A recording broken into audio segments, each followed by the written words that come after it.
Après la confiture mars 2020 et le rhume 1,9, le corps médical a morflé.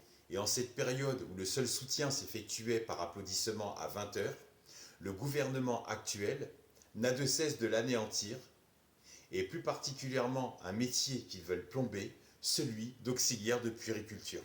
Avec des décisions ministérielles où on peut entendre le discours et la posture de Aurore Bergé, qui semble déconnectée de la réalité, qui rayonne par sa mauvaise foi, et je ne dirais pas par incompétence, puisqu'en réalité elle bosse pour défendre les intérêts d'une élite ultra riche qui contrôle la France.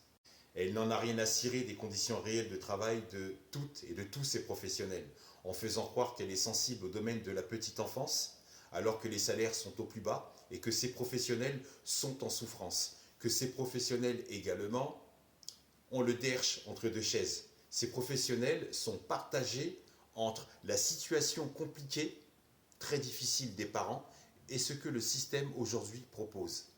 La ministre se vante d'avancer 200 millions d'euros en faveur des crèches et de tous les métiers qui s'y articulent, mais qui au final permettront d'augmenter les salaires de 100 à 150 euros par mois. Augmentation salariale qui en fait sera facultative, si et seulement si les groupes privés révisent et modifient leurs conventions collectives, si et seulement si les collectivités territoriales votent une délibération.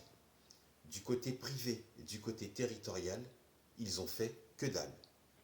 Conclusion, ces 200 millions d'euros ne sont pas engagés.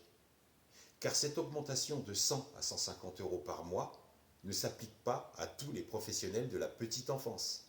Mais il y a une véritable incertitude, car cette augmentation salariale ne les vise ni en 2025, ni en 2026, et on peut émettre des doutes pour 2027. Attends, 100 à 150 euros d'augmentation, fantôme, virtuelle, tout est mis en place pour tuer l'attractivité de ce métier. Donc, pour ces métiers difficiles, le gouvernement français actuel n'en a rien à carrer de rémunérer ces professionnels à la hauteur de ce que ces professionnels apportent aux parents, au privé, au territorial, à la société.